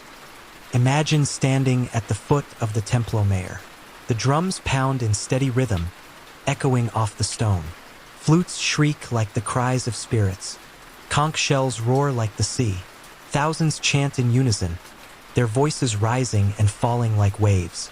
The air itself vibrates with power. And at the center, the victim ascends the steps, each footfall matched to the pounding of the drum.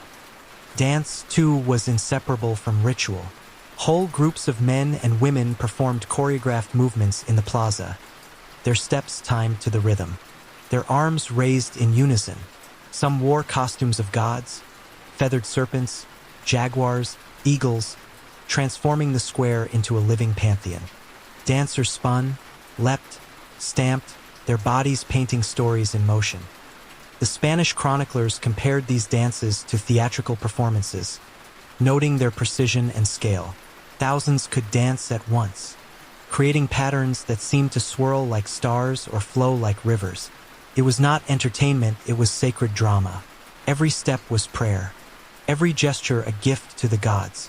In some festivals, the dances grew frenzied, dancers entering trances, shaking, crying out, possessed by divine energy.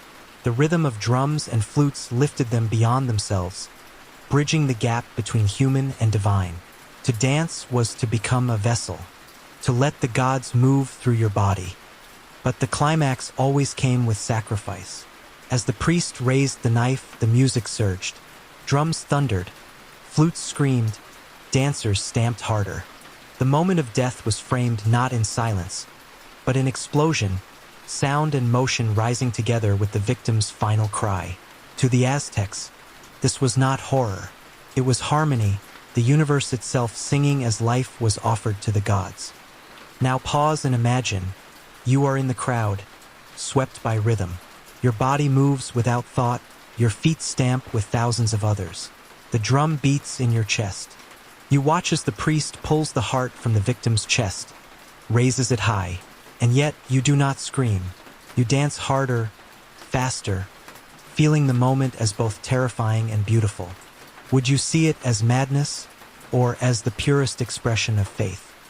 Even the victims themselves were sometimes expected to dance. Captives chosen as Xipla lived as gods before sacrifice, and on their final day, they danced through the streets, accompanied by musicians, cheered by crowds. Their last steps were not frantic. They were solemn, graceful, divine. They danced toward death, every movement a farewell to the world, every gesture a salute to eternity. The Spanish could not comprehend it. They described the music as noise, the dances as barbaric frenzy. But modern scholars see more, a culture that turned ritual into art, that used rhythm and motion to frame the most difficult act of all, killing in the name of gods. So when you think of Aztec sacrifice, do not picture only knives and blood. Picture also the pounding drums, the swirling dancers, the blaring trumpets. Picture a theater of devotion, a symphony of faith, where every sacrifice was staged as cosmic drama. The drum still echoes, the dance still spins, and in memory, the theater of sacrifice continues.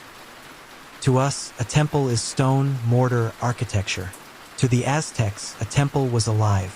It breathed with incense, drank blood, and pulsed with the heartbeat of sacrifice. The Templo Mayor, towering at the center of Tenochtitlan, was not just a building, it was a cosmic body, the very axis of the universe. The Templo Mayor rose in two great steps, twin shrines crowning its summit. One side was dedicated to Huitzilopochtli, the god of the sun and war, the other to Tlaloc, the god of rain and fertility. Fire and water, war and life, destruction and renewal, the temple embodied duality, the eternal balance of the cosmos. Each side demanded its own sacrifices, its own offerings of blood. Together, they formed the beating heart of the empire. To the Aztecs, the temple stairs were veins. Blood spilled from the altar at the top cascaded down the steps, flowing into the plaza below. To outsiders, it was horrifying. To them, it was lifeblood returning to the earth, feeding the stone body of the temple, keeping it alive. The temple consumed death to ensure life, just as the gods consumed hearts to keep the sun rising. The temple was also seen as a mountain, Kotpek, the sacred serpent hill, where gods had once battled in myth. When sacrifices were performed at its summit, the act was not just ritual, it was reenactment of divine history.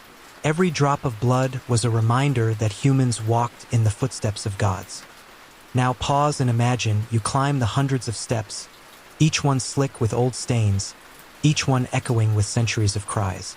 At the top, the wind howls, carrying incense smoke into the sky. You see the city below, the lake stretching into the horizon, and before you a slab of stone. Waiting for the victim, the priest raises his knife. The crowd below roars, and as the heart is lifted high, blood runs down the stairs, transforming stone into vein, temple into body. Archaeologists have uncovered layers of offerings buried within the Templo Mayor: shells, jade, obsidian, bones, even the remains of children sacrificed to Tlaloc. These were not decorations. They were organs placed within the temple as though it were flesh, feeding its sacred life. The temple was a body, and its body needed nourishment. The Spaniards were shocked at the scale. Cortés himself wrote of climbing the steps, horrified by the stench of blood, the piles of hearts, the walls smeared with gore. To him, it was barbarism. To the Aztecs, it was beauty. The temple was alive, and its life was proof that the universe endured. Other temples across the empire followed the same logic. Each was a living mountain, a divine body, a place where gods touched earth. Smaller shrines echoed the Templo Mayor, each consuming offerings, each vibrating with sacred energy. Villages had their own altars, their own veins of blood, their own miniature bodies of stone. Even the act of building a temple was ritual. Workers offered blood, sometimes their own, sometimes captives. Stones were laid with prayers, foundations buried with offerings. To construct a temple was to give birth to a god body. Its first sacrifice was its first breath. Think of it. In the Aztec world, you never walked into a dead building. You entered a living presence. The walls remembered screams. The stones drank blood. The very floor beneath your feet was fed with life. So I ask you, if you had entered the Templo Mayor, would you have seen stone, or would you have felt the pulse beneath your feet, the breath of incense? The hunger of gods waiting for the next offering. The temple was alive. It was not metaphor, it was belief. And in its life, the Aztecs found their own survival. The stones still stand. The steps still rise. And if you listen, you may still hear the heartbeat. We have walked the steps of the temples, seen the drums and dances, felt the roar of the crowd. But what of the captives themselves, the men and women whose hearts were cut, whose blood ran down the stone? What did they think in their final moments? What words passed their lips before the obsidian knife silenced them forever? The Aztecs believed that a warrior captured in battle was honored, not shamed. His death was not meaningless. It was a gift to the gods, a path to eternal life. Chroniclers tell us that captives often spoke proudly, declaring their courage, mocking their captors, even boasting that their blood would feed the sun. To die in sacrifice was to die a hero, and many embraced that role. Some were given the chance to speak before the crowd. Imagine standing on the temple platform, thousands watching, drums pounding. You raise your voice. I do not fear death. My body is yours, but my spirit will rise with the sun. The crowd roars approval. You are bound, but you are not broken. Your words live even as your heart is torn from your chest. But not all captives were fearless. Some wept, pleaded, cursed. Spanish chroniclers recorded screams of terror, desperate prayers, and angry defiance. Not every victim saw himself as hero. Some died in dread, their last thoughts consumed by fear. There were rituals to guide the captive's final journey. Some were given sacred drinks, fermented pulque or even hallucinogens, to dull their pain or open their minds to visions. Others were painted and dressed as gods, transforming their last moments into divine theater. The victim might dance, sing, or exchange words with priests, stepping into the role of deity before the knife fell. Archaeologists have uncovered carvings that depict captives speaking from the altar, their words painted in glyphs streaming from their mouths. These speech scrolls remind us that voices mattered. The final cry was not just noise, it was part of the ritual, a prayer carried on breath, as important as the blood carried in veins. Pause and imagine you are the captive. Your arms are bound. The crowd stares. The drums beat in your chest. You feel the hands of priests on your shoulders, guiding you to the stone. Your mind races. Do you pray? Do you curse? Do you think of your family? Do you think of the gods? What words form on your lips? Will they be remembered or lost in the roar of the crowd? The Aztecs sometimes believed the captive spirit joined the gods after death. Warriors sacrificed to Huitzilopochtli were said to become hummingbirds or butterflies, fluttering alongside the sun in its journey across the sky. Others were believed to accompany Tlaloc in his paradise of rain and mist. To the Aztecs, the last breath was not an end, it was a transformation. Still, the human reality cannot be ignored. Bones show signs of struggle, bindings cutting into wrists, bodies resisting even at the altar. For every proud speech, there was also terror. For every defiant laugh, there was also silence born of despair. The Spaniards remembered these scenes vividly. Some mocked the captives for their bravery, unable to understand how a man could face such death with pride. Others admitted their awe, writing of men who stood tall, shouting their courage as the knife descended.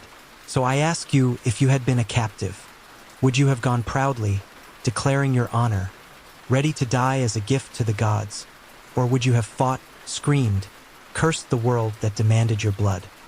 The truth is, perhaps both were real.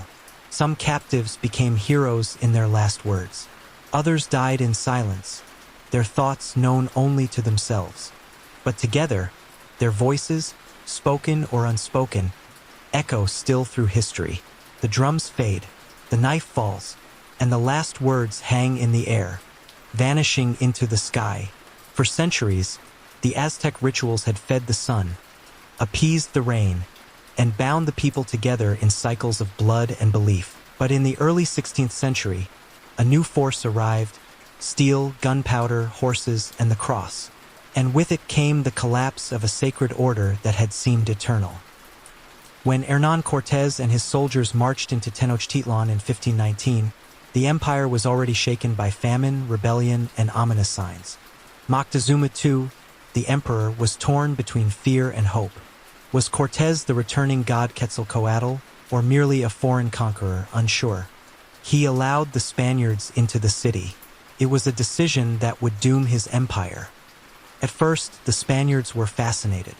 They climbed the Templo Mayor, staring in horror at the blood-soaked altars, the racks of skulls, the endless drums. They could not understand how such magnificence of architecture could coexist with what they called savagery. But fascination quickly turned to destruction. They toppled idols, smashed sacred vessels, and mocked the priests. For the Aztecs, this was not only sacrilege, it was cosmic treason. When fighting broke out, the rituals faltered.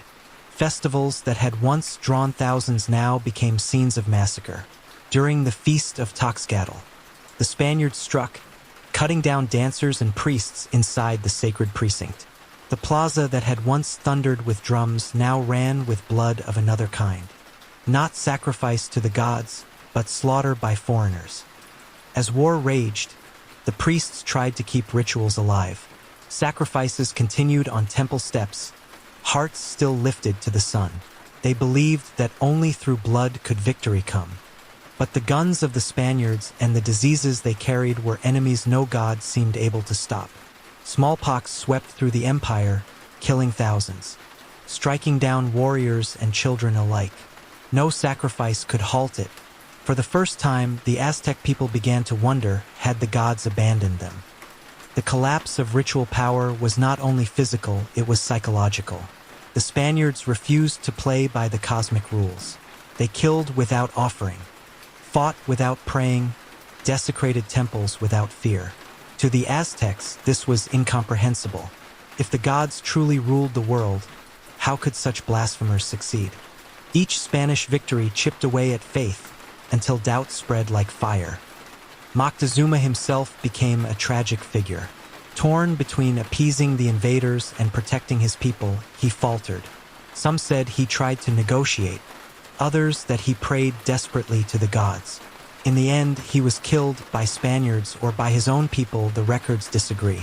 But his death symbolized the breaking of the sacred order. The emperor, once the earthly axis of ritual, lay dead, and the gods seemed powerless. The final blow came when the Spaniards, after months of siege, tore down the Templo Mayor itself. Stones that had once drunk blood were hurled into rubble. Idols of Huitzilopochtli and Tlaloc were smashed, their faces defaced, their sanctuaries burned. The sacred mountain, the living body of gods, was gutted before the eyes of survivors.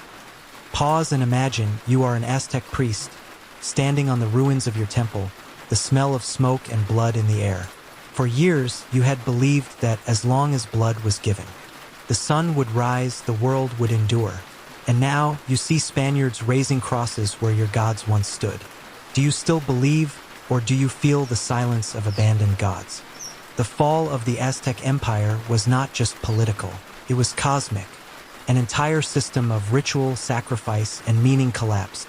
The gods did not die, but their voices were silenced, drowned out by the thunder of cannons and the prayers of friars.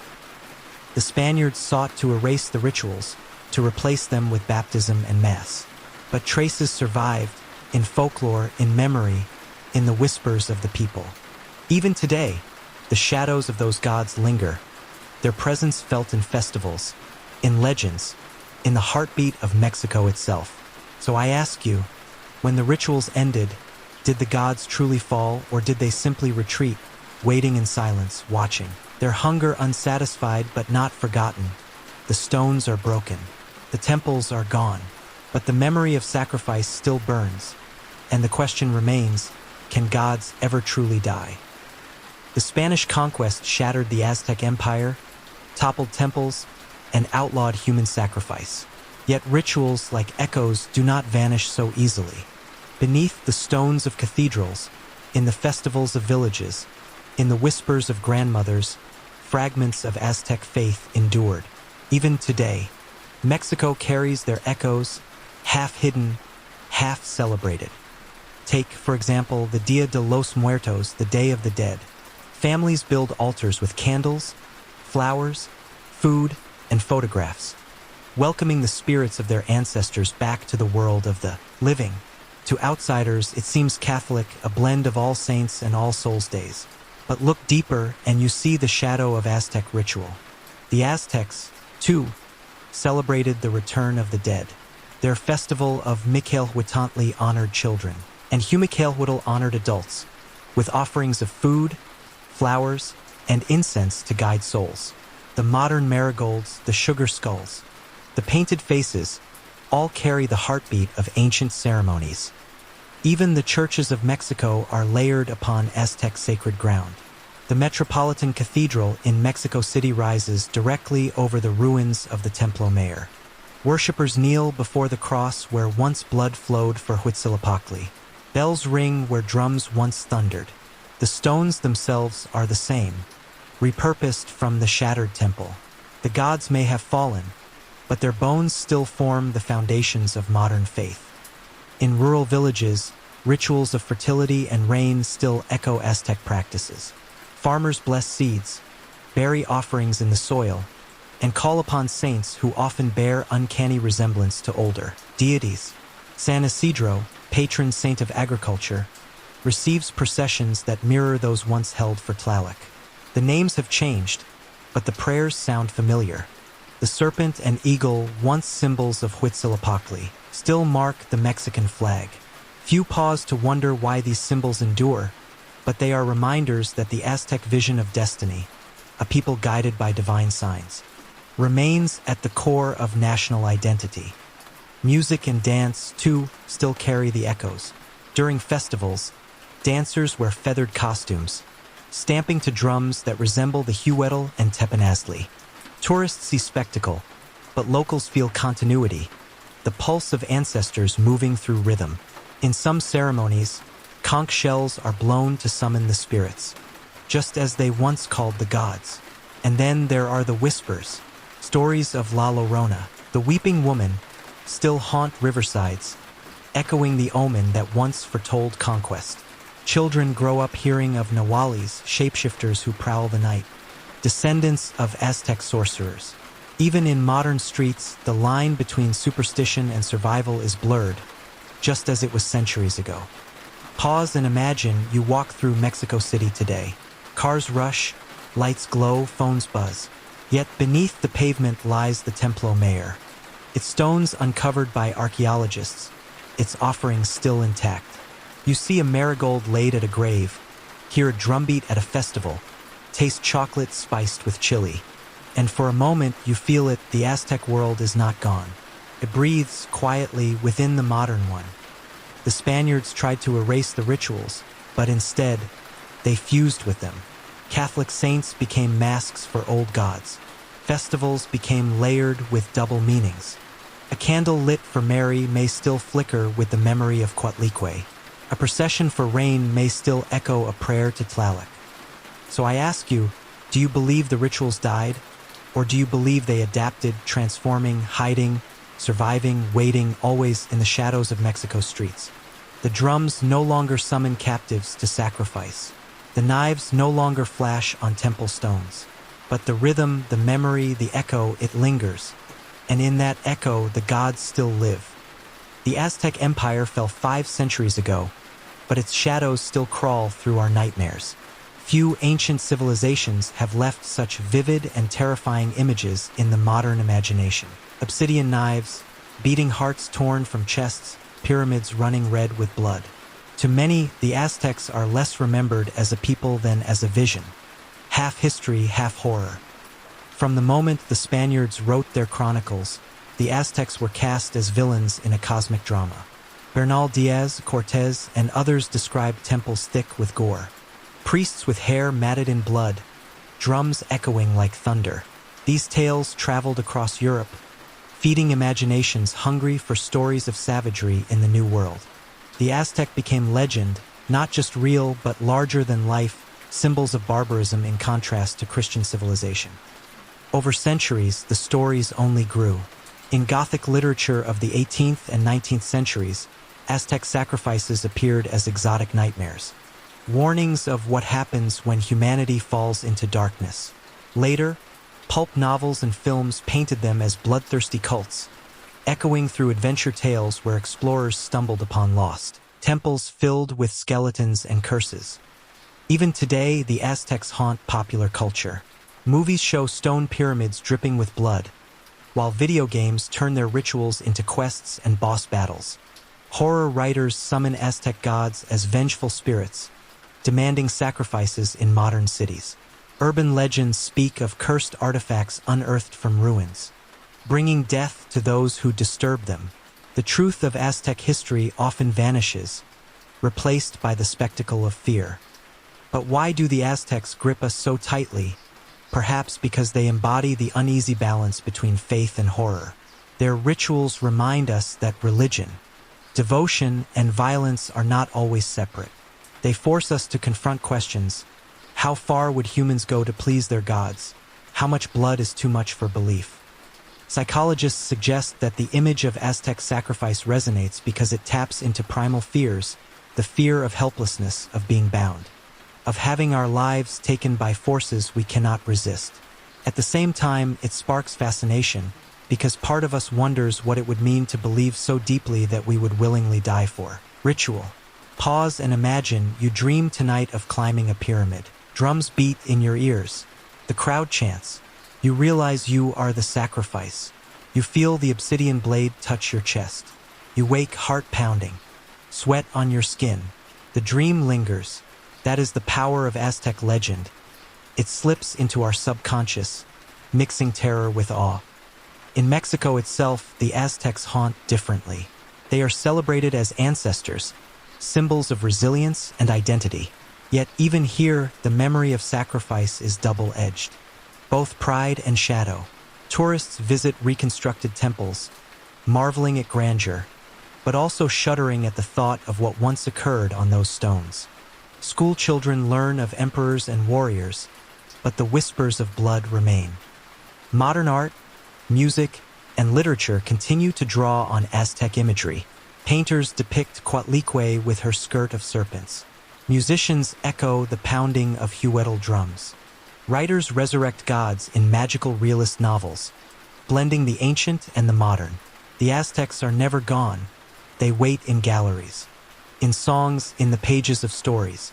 So I ask you, when you hear of the Aztecs, do you see history, or do you see horror? Do you think of a people with poetry, astronomy, and empire, or do you think only of knives and hearts, perhaps both? Perhaps that tension is why they endure in our minds. The Aztecs haunt us because they were human, brilliant, devoted, and terrifying. They remind us that civilization and savagery can share the same temple, that beauty and blood can spring from the same hands, and that truth is more frightening than any legend. The obsidian still gleams in dreams, the drums still echo in stories, and in our imagination, the Aztecs still rise, forever caught between nightmare and myth. For centuries, the image of the Aztecs has been painted with the blood of sacrifice. But science, archaeology, and historical research urge us to ask, how much of what we know is truth, and how much is shadow, exaggeration, myth, or misunderstanding? The Spanish chroniclers described rivers of blood, thousands of captives slain in a single ceremony, temples piled high with skulls. Bernal Diaz wrote of walking past racks with tens of thousands of heads. To European readers, these stories confirmed their belief that the Aztecs were savages in need of salvation. But modern scholars ask, could the numbers be so high? Could the rituals have truly reached that scale? Archaeology provides both confirmation and caution. Excavations at the Templo Mayor have revealed Tzimplantli skull racks with real human remains. They prove that sacrifice was indeed practiced and on a significant scale. But the numbers are far lower than those in Spanish accounts. Where the chronicler spoke of 80,000 deaths in 4 days, the evidence suggests hundreds, perhaps thousands, but not tens of thousands. Some historians argue that the Spaniards exaggerated to justify conquest. By portraying the Aztecs as monstrous, they painted themselves as liberators, bringing light to darkness. Others note that the Aztecs themselves may have inflated their ritual numbers, boasting of mass sacrifices to awe enemies and glorify their gods. In both cases, numbers became weapons wielded to shape perception. Science also questions the motives behind sacrifice. Was it truly about feeding the sun, or was it political theater, a way to terrorize enemies and maintain control? Skeptics point to the psychology of empire. Public displays of death reminded everyone, friend and foe alike, of Aztec power. It was propaganda in blood. Yet anthropology reminds us not to dismiss belief. The Aztecs sincerely thought the cosmos needed nourishment. To them, the rituals were not cynical politics but cosmic duty. The priests who cut hearts believed they kept the universe alive. The captives who died believed they became part of eternity. Skepticism should not erase faith. It should deepen our understanding of it. Modern science also reinterprets the cannibalism question. Spanish accounts insist that Aztecs regularly ate human flesh. Some scholars accept this, pointing to cut marks on bones found in cooking pits. Others argue it was rare, symbolic, perhaps even invented by Spaniards to horrify Europe. Was it a meal or a myth? The truth may lie in between. Occasional ritual feasts, framed as sacred communion, later magnified into tales of daily banquets. Pause and imagine, if future archaeologists uncovered only fragments of our own rituals, bread, wine, crucifixes, how might they interpret them? Would they think Christians literally drank blood? Would they exaggerate, misread, turn faith into fear? In the same way, perhaps our image of the Aztecs has been shaped by misunderstanding. Genetic studies, too, shed new light. Analyses of remains from sacrifice victims show they were not only war captives, but sometimes children, chosen for purity, especially in offerings to Tlaloc. This confirms Spanish reports, but also deepens our empathy. These were not nameless numbers. They were individuals with families with lives cut short. At the same time, DNA and isotopic analysis reveal that many victims came from distant lands, evidence of conquest and tribute. Sacrifice, then, was also diplomacy, blood drawn from subject peoples to bind them to the empire. It was science that proved what stories hinted, that the empire consumed not just maize and tribute, but human lives as currency. But modern skepticism also rescues the Aztecs from one-dimensional horror. They were astronomers who tracked Venus with precision, poets who wrote of flowers and dreams, engineers who built floating gardens that still feed Mexico today. To reduce them only to knives and blood is to miss their brilliance. So I ask you, when you hear of Aztec sacrifice, do you picture horror or do you picture devotion? Do you believe the Spanish tales of rivers of blood? Or do you listen to archaeology's quieter numbers? Do you see politics or piety? Science does not erase the terror, but it complicates it. It reminds us that history is never simple, that truth lives in fragments, bones, and whispers, and in those fragments, the Aztecs emerge not as demons, not as saints, but as humans, flawed, fearful, faithful, and unforgettable. The stones speak, the bones tell stories, and science listens, skeptical yet reverent. We have walked through temples, markets, and battlefields. We have heard the drums, smelled the incense, and seen the obsidian knives flash in the sun. We have stood with priests, captives, dancers, and emperors. Now, as we reach the end, we must ask, what is the legacy of the Aztecs to many? It is terror. The images are unforgettable, hearts torn from living chests, blood cascading down stone steps, skull racks gleaming in the sun. These scenes have haunted chronicles, textbooks, and imaginations for centuries. They are reminders of the darkest extremes of human devotion, where faith demanded flesh and gods feasted on death. But to reduce the Aztecs only to terror is to miss their complexity. They were not a people of knives alone. They built floating gardens that still sustain agriculture. They mapped the stars with astonishing accuracy. They wrote poetry about flowers and fleeting dreams. They created art, architecture, and music of profound beauty. Their empire was both a machine of blood and a cradle of brilliance. Their faith, however alien to us, was sincere. They believed the universe itself was fragile, balanced on the edge of collapse. To them, sacrifice was not cruelty. It was necessity, a sacred duty to keep the sun alive and the rains falling. Their terror was rooted in love, in devotion, in desperation to preserve the world. Perhaps this is why the Aztecs fascinate us still. They embody contradictions, beauty and horror, devotion and violence, life and death.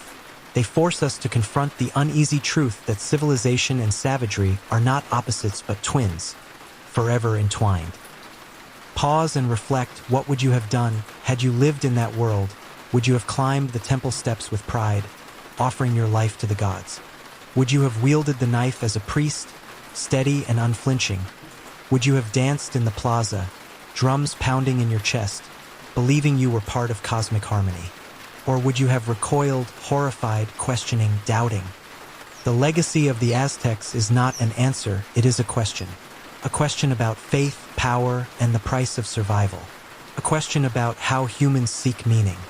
Even in blood, the Spaniards tried to erase that legacy. They toppled temples, burned codices, silenced rituals. Yet the echoes endure. In Mexico's festivals, in its symbols, in its myths, the heartbeat of the Aztecs still thunders. In our nightmares and stories, they remain alive, terrifying and magnificent. So what do we carry forward? Perhaps not the knives, not the sacrifices, but the reminder that belief is powerful, that humans will go to unimaginable lengths for what they hold sacred, that the line between beauty and horror is thin, and that in trying to understand the Aztecs, we also confront ourselves. For when we gaze at the Aztecs, we see not only a vanished empire, we see a mirror reflecting the extremes of our own capacity for faith, violence, creativity, and fear. The temples are ruins now. The drums are silent. The knives lie buried. But the story endures. The Aztecs live on, not in blood, but in memory, in imagination, in the enduring tension between terror and faith. And so, as we close this journey, I ask you one final question when you dream tonight, and you hear the distant beat of drums. Will you see horror, or will you see devotion? The choice, like the legacy, is yours.